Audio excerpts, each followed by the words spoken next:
Hello दोस्तों, आपका स्वागत है हमारे चैनल जीके मास्टर में। और आज हम लोग बात करेंगे बिहार के बीपीएससी शिक्षक बहाली में आरक्षण घोटाला हुआ है और यहाँ अदर स्टेट के दिव्यांग अभ्यर्थियों को भी यहाँ बिहार में आरक्षण का लाभ दिया गया है और इनकी बर्खास्तगी तय है, क्योंकि अदर स्टेट के जो भी चाहे दिव्यांग हो, चाहे अनुसूचित जाति हो, चाहे एससी हो, चाहे एसटी हो, चाहे ओबीसी हो, सभी अगर अदर स्टेट में आते हैं तो वह जनरल में ही काउंट होते हैं।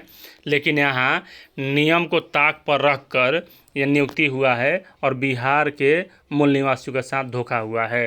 देख लीजिए, यहाँ बिहार के अभ्यर्थियों की हकमारी टीआर 1 में यूपी के 252 और झारखंड के 5 अभ्यर्थियों को मिला आरक्षण का लाभ, और यह पूरी तरह से अनुचित है। ताक पर नियम दिव्यांग कोटे में दूसरे राज्यों के 268 अभ्यर्थियों की वर्ग 1 से 5 में हुई है नियुक्ति।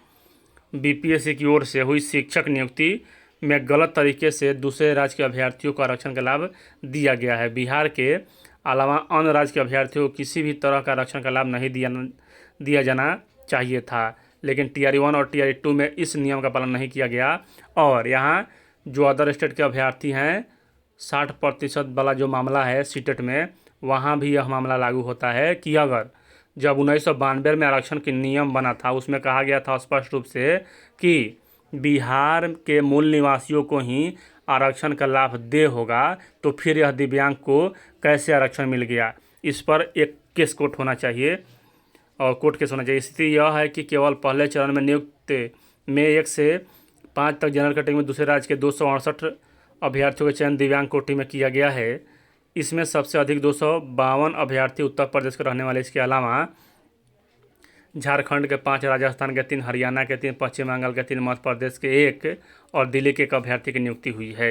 यह खुलासा आरटीआई के जवाब में आयोग की ओर से दी गई जानकारी के मतलब हुआ है। बिहार लोक सेवा आयोग के प्रशाखा पदाधिकारी सह लोक सूचना पदाधिकारी की ओर से एक अभ्यर्थी के आवेदन का जवाब 12 अगस्त को भेजा गया है। इसमें कहा गया है कि टीआर 1 में वर्ग 1 से 5 तक जनरल में 80 दिव्यांग कोटि में अन्य राज्यों के 268 उम्मीदवारों का चयन हुआ है और यहाँ 5-5 हज़ार में अन्य राज्य के अभ्यर्थी, मतलब कि दिव्यांगता फर्जी प्रमाण पत्र बनाए हैं, इनकी दिव्यांगता की जांच फिर से होनी चाहिए। और 268 उम्मीदवारों का चयन हुआ है। पत्र के साथ सभी शिक्षकों के नाम और रोल नंबर के साथ उनके राज्य का नाम दिया गया है। ऐसे में कहा गया है कि दोनों चरणों में नियुक्ति में यह संख्या 3 गुना बढ़ सकती है। अन्य राज्य के दिव्यांग की होनी चाहिए अनरिजर्व में बहाली।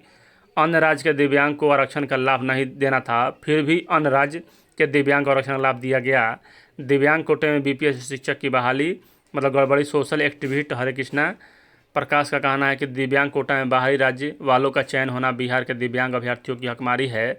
बीपीएससी टीआरई नियमों के अनुसार अन्य राज्यों के अभ्यर्थियों की बाहरी दिव्यांग कोटा में नहीं बल्कि अनरिजर्व कैटेगरी में होना चाहिए था। आवेदन के लिए तैयार पोर्टल में ही गड़बड़ी का आरोप लगाया गया है। और सबसे बड़ी बात यहाँ यह है कि इन 268 अभ्यर्थियों की नियुक्ति रद्द होगा और यह बर्खास्त होंगे कोर्ट के आदेश के बाद। और एक यहाँ कोर्ट केस होना चाहिए इस पर भी, क्योंकि यहाँ सीटेट वाला जो मामला है उसमें भी बिहार के निवासियों को ही आरक्षण का लाभ दिया जा रहा है। तो यह कैसे हो सकता है कि अदर स्टेट के दिव्यांग को बिहार में आरक्षण का लाभ दिया जाए? इन्हें भी बर्खास्त होना पड़ेगा। तो चलिए इस वीडियो में इतना ही। वीडियो देखने के लिए धन्यवाद।